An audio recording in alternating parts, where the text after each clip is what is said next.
I just yapped on for a while, and I was talking about how cool these power meters are, and something that jumps out to me, and I guess it may have, I don't know, maybe you could sense it when I was talking about the heart rate thing a couple minutes ago with the decoupling rate, how sometimes people talk about it like, huck heart rate out the window, it doesn't matter anymore.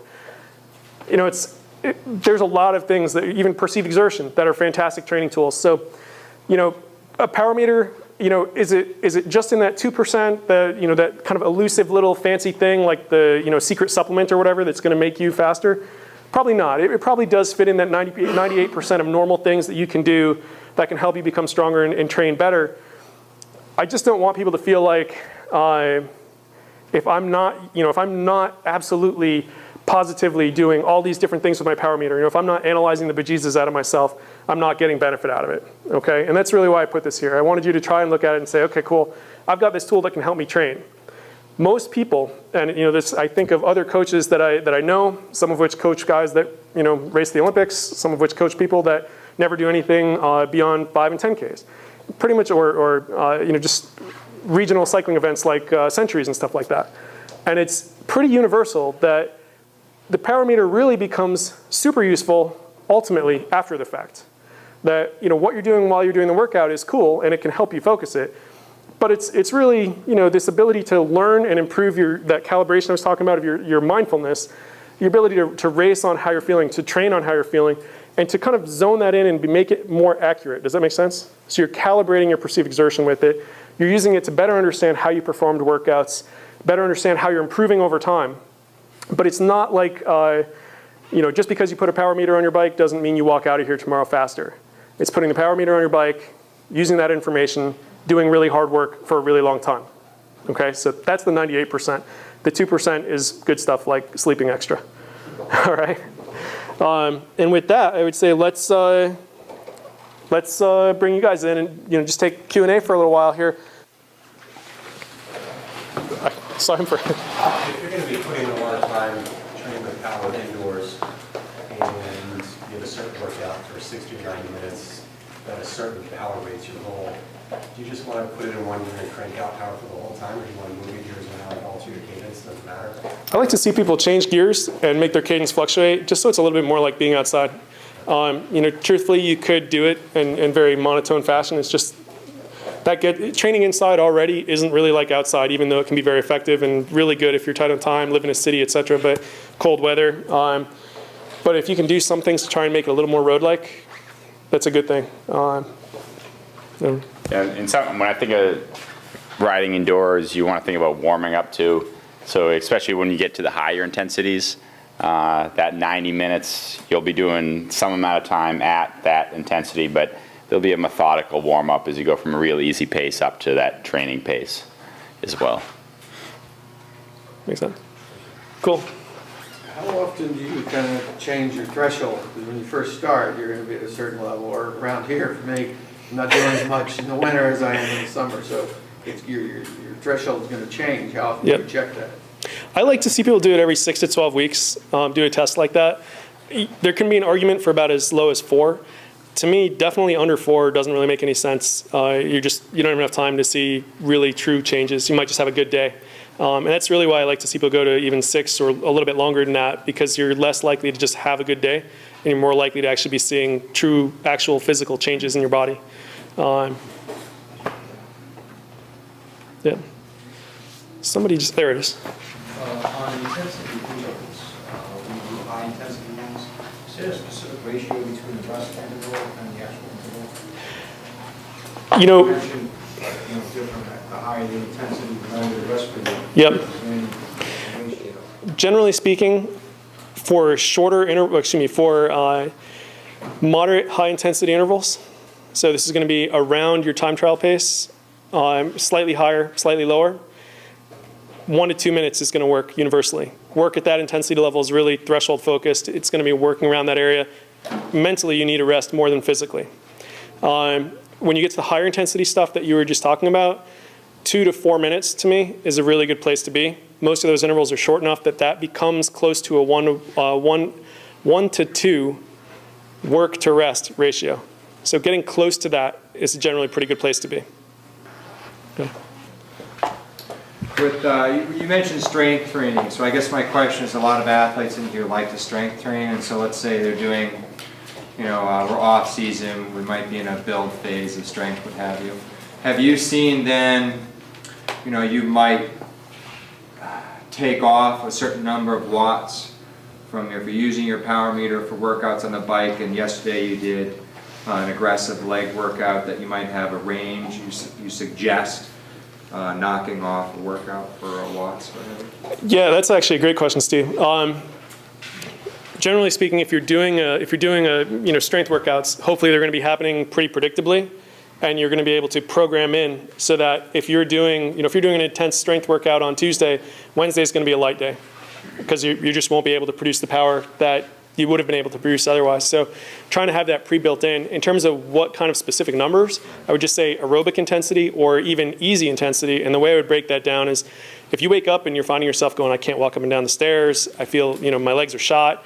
Number one, I would say you need more time to recover. Maybe you need to back off that strength workout a little bit. For, if you're way out from your main races, the strength training is less specific work, probably worth backing that down a little bit if it's impacting if you're close to your main races, and you're doing strength workouts that are making you tired, it's probably not a good thing at that point. You should probably be backing the strength training down and not the endurance training.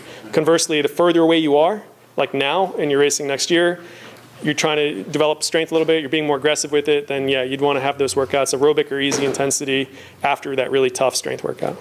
Is that kind of? Yeah. Okay. Can I ask a follow-up with that? Sure. So I know there's athletes in here, Kevin, Vinny, for example, they'll do the CrossFit style workouts. Yep. So have you in turn started combining, because time is a precious commodity, of combining, again, like a high metabolic lifting, body weight exercise, and then going into like an anaerobic threshold bike, and then truncating the amount of time you're actually training? Yeah,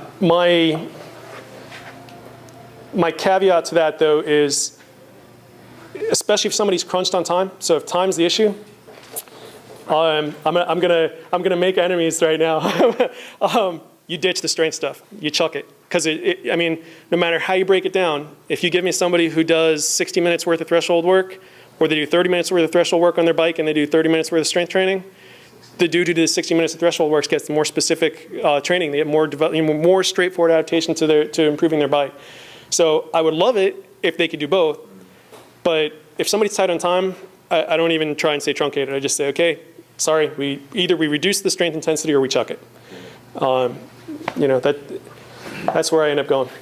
Yeah. Yeah. Okay. Franco. No, I'm sorry. That's okay. Cool. On the strength training, have you seen with your athletes, I don't know if you have the ratio, but athletes that do engage in proper strength training for Yep. bike specific versus athletes that don't, in enhancement in power? I'm talking about leg extension, like I'm talking about like really, Yeah. Right. No. We're doing very good. Yeah. Standing on your own 2 feet, under your own support. Specific Yeah. cycling. Or is right. Because point blank, because of my background, and I've done seminars for conditioning coaches on strength training, so I almost feel like I have to say yes. And the reality is, I can look at some of the science that says yes, maybe. I can look at some of the science that says no. I can look at what I've seen in people, and what I find is that there's sort of a general improvement in overall fitness, but it doesn't necessarily translate to July. Meaning, if I said go do a threshold test in January, and you've been strength training October, November, December, I'd be willing to bet that that test might be higher for that person than if they hadn't been. But by the time they hit July, not a huge difference. What I do see is a little different, though. It's not so much the specific threshold number, it's maybe how long they can hold it, or that the fatigue resistance point that I was getting to, which seems a little weird, but it's in essence like it's as if they get to a point where they're less apt to fatigue as fast. It creates a little more depth. So in essence, basically, Now, injury prevention is probably the most important. Right, and so the catch to that is that if I took that same person, this goes back to what Steve was saying, if I took that same person that didn't fatigue as fast, and I said, okay, cool, you're doing really good threshold workouts, strength workouts are going along, and we hit, say, April, and we pulled that out and we added more aerobic cycling, they probably would have yet a greater fatigue resistance development. So it's really kind of great to me, and there seems to be a correlation between, you know, not getting hurt or being able to produce big efforts, recover from that. There's definitely something positive about it. But to me, I wish I could very easily, like I said, because of my background in strength, you know, in strength and conditioning, I'd love to be able to say, absolutely zero doubt in my mind that, you know, if I can have somebody strength train really, really well, do super good strength training, there's positively going to be a you know, 10-watt increase. I'm leery to say that. I'd be more inclined to say something strange like almost an economy improvement. Yeah. You know. I agree. Thank you. Yeah. No. Cool. Can I add on to that? Sure. Yeah. We're off season right now, training 10 to 12 hours a week. Yep. How many hours strength training? What? So 10 to 12 hours, you 10 said? to 12. 10, Total. total per week. I mean, you know, the question there, to shoot it back at you, it's, you know, what can you recover from? You know, to me, it would be like 2 workouts around an hour, total body. Because it comes down to, what are you trying to do? Are you trying to be an endurance athlete? You're trying to improve, you know, be a stronger endurance athlete, or are you trying to be a strength athlete? You can kind of blend it to a point, but where are you weakest? You know, if you're weakest in your ability to sustain endurance performance in a race, or you're really weak in a specific endurance sport, you know, probably ought to bias it that way and maybe shorten the strength, be really efficient with it. A couple 30-minute workouts, build them into warm-ups, that kind of thing. Focus on weak points. My preference would be, I'm working more and more towards, for age group triathletes especially, go to a very good physical therapist. Sarah Thatcher, somebody like that. Mike Roberts out in the center of Massachusetts. You know, very good physical therapist. Get a really good assessment of where you are physically. Help them understand what your weak points are, imbalances, things like that. Somebody who's specifically trained in it. Have them help you devise a very straightforward plan. If you're tight on time, that's your strength training. That's all you do. If you have additional time, okay, cool. Now we can try and look at this and explore developing general strength a little bit. And that's really what you'd focus on. So when you're doing your strength workout, if you have time to do beyond that, you know, maybe that then just becomes very straightforward, like what Franco was talking about, you know, strong, powerful movements, squatting, lunging, single leg squatting, stuff like that, level changing, standing, pushing, and pulling. Make it efficient. Anything you do as an endurance athlete, if it's not training in endurance sport, ought to be very efficient. So, you know, doing exercises. So, you know, if you're gonna do a strength exercise and you're gonna do a pushing movement, and you're gonna have to do core exercises, you know, try and do a pushing exercise that trains your core, because that's how you're actually gonna use it. You know, get on your feet, stay on your feet. So, what long-winded answer to basically, I'd say about 2 hours. You know, could be a little above, a little below, but around there. Okay. I don't know if you guys want to add. Okay. Yeah.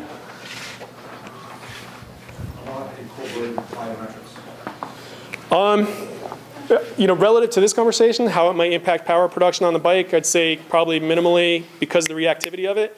Relative to running performance, probably would be a little helpful. And building that into, if you're already strength training, building that into it, a decent thing to do. Yeah, that makes sense? It actually doesn't make sense, because I was just finding that just I'm sorry, I couldn't hear. woodwork. Okay, Just doesn't, yeah. it's almost counterintuitive. No, well, again, like I said, it would work for, from a perspective of running more so than cycling. But that elasticity and reactivity that you develop in plyometrics, to me, more assistive in running. There was an interesting study about, I'm gonna say about 10 years ago. You might actually have seen this, Steve, or it might jump into your head. Franco, you might have too, I don't know. But actually we're trying to get a comparison, trying to figure out what can we use to predict 10K performance better. And one of the things was a plyometric triple jump, and it actually was better than VO2 max, if I remember, or about the same as VO2 max. So, I mean, you know, doing plyometric training, certainly there's probably something there that can help you with running. But to me, from you know, if we just stayed looking at bike power, because of the reactivity of it, you know, may it help? Maybe. But ultimately, for someone who's strength training and hoping that strength training is going to help their power output, I'd rather see them doing, I hesitate to say classical strength training, but just doing things that are more force-based or explosive involving more weight, like Olympic lifting. And then on the bike, do their very high intensity, higher leg speed stuff. Okay, so in other words, if you were going to do plyometrics to improve your cycling performance, I would rather see you sprint. Do a 10 pedal stroke sprint. That's going to be more specific, more explosive, develop more specific strength on the bike than doing you know, a plyometric workout would. Okay. there variations in power meters? So you've got, compu trainers, and you've got the ones that are on the bikes and various things that, are the variabilities in those different power meter systems going to make trying to train this way difficult if you're training indoors and outdoors and you've got two different systems? Yeah, I think that's a great question, especially with the CompuTrainer, which is a power meter that's incorporated into your indoor trainer. It has some exceptional tools, spin scan analysis, software you can ride simulated courses. What it doesn't do is go outside. That's where the power meters on your bike, and the three big players two are based inside the crankset, the Quark and the SRM. SRM's long been the gold standard for power meters. Quark's a newer player that's been working really well. The Power Tap is the option that builds into your rear hub of the rear wheel. So the great thing about the power meters that are on the bike is they work well outside and they'll work well on your indoor trainer. So that's where, and there's some limitations they have against one another. One's always with the rear wheel, the Power Tap. So if you wanted to have race day wheels you put on the bike, some people have two Power Taps, others just train and race on the same wheel. The crank-based options are excellent because you can change wheels all you want when they're inside the crankset. It costs a little bit more. Accuracy is great with all three of them. Slight differences in what they do and how easy they are to use. One of the other benefits of the Power Tap and the rear wheel is if you have different bikes, a road bike and a triathlon bike, it's easiest to switch bikes with the power meter when you're using the Power Tap, because it's easier to swap wheels than it is to switch the cranksets. But with all of those, just about everything Will's described in doing those workouts, looking at the workout, post-workout analysis, the power meter doesn't really care if it's indoors or outdoors. You'll still be able to do the same post-workout or post-race analysis, looking at the power files with all of these options. Does that answer your question? Yeah, I guess it's also, is there variability? I mean, the CompuTrainer versus what you get on the bike. So let's say I get my baseline on the bike outside, then I come in to do it on the CompuTrainer. Have you seen that they yes, it is. That they relate to one another, or are they off significantly? They should be. Will made an interesting point earlier about indoor versus outdoor power. First of all, with a CompuTrainer, it's reading the power after it comes off the rear wheel. So arguably, there's a real small difference between what the CompuTrainer might measure and what something in the cranks would measure, because there's a small amount of power that's lost in the drivetrain. For all intents and purposes, they're going to be the same numbers if they're both accurate. You're not going to be able to really detect the difference. Some riders will produce less power when they're riding indoors.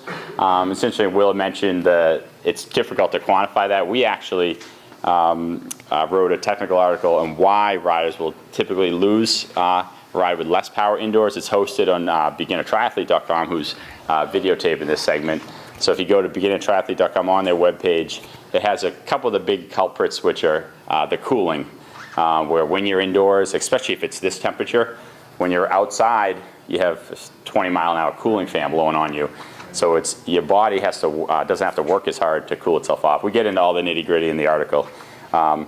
So when it's properly controlled indoors, if you keep your basement cool or ride in a cool area, have a big fan blowing on you, you can generally make those numbers fairly close. But if you are riding in a room temperature room, not as effective a cooling fan, it gets a little bit more difficult, particularly these longer efforts, 10, 20-minute intervals where your body's got plenty of time to overheat, and it can be dreadful trying to ride the same intensity in this kind of environment versus outside. The shorter intervals, it seems, your body doesn't have time to overheat, so you can get those out of the way. And then they're easier, lower intensity aerobic work, the longer rides. Generally, it's not enough intensity to make you really overheat. So it's that middle stuff, which triathletes do most of the time. Those are your key workouts when it's most important. Those are the ones that get tricky, the indoors versus outdoors. Anything else? Cool. Anybody confused? I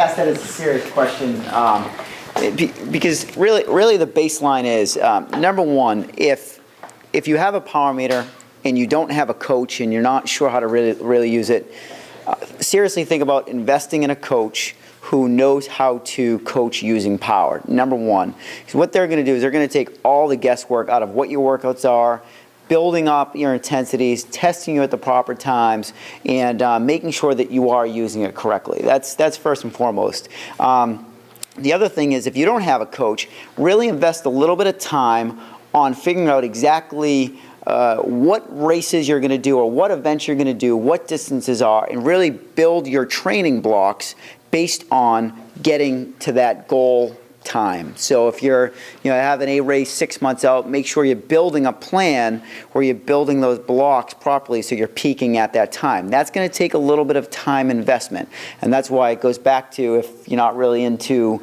building your plans, get a good coach. And then finally, I think, please kind of explain it better.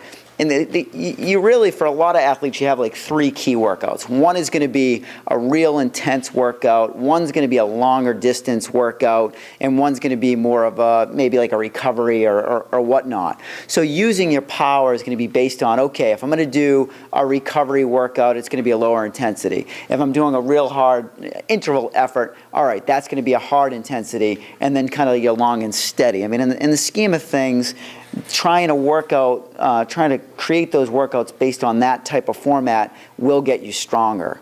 Does any other last minute tips of putting a plan together if they don't have a coach, and really what last keys to focus on? Patience. Yeah, patience is probably the biggest thing. Most people get it, especially if they sign up for a big event.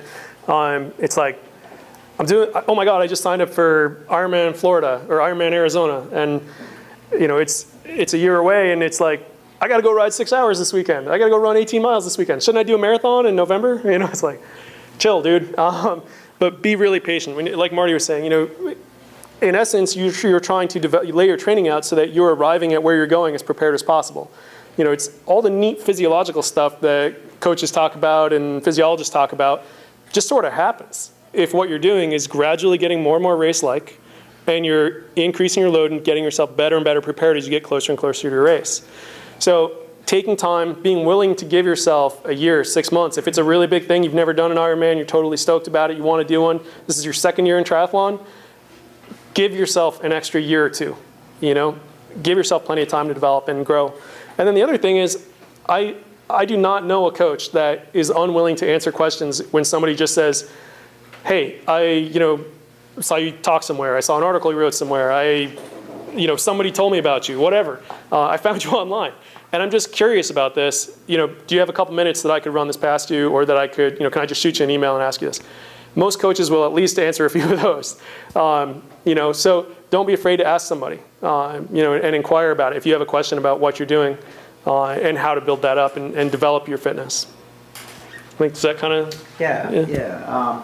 We want to thank you all very much for coming. Thank Will and Jason from TriHard, the guys at BeginnerTriathlete.com. Dean and I, Jeff, any of the guys here, Dean and I both train and race with Power. We're more than happy to answer any questions. But if you don't have a power meter, we certainly say consider it. Start training, go after your goals, and it's a great experience. I can talk ad nauseum on the differences it made personally.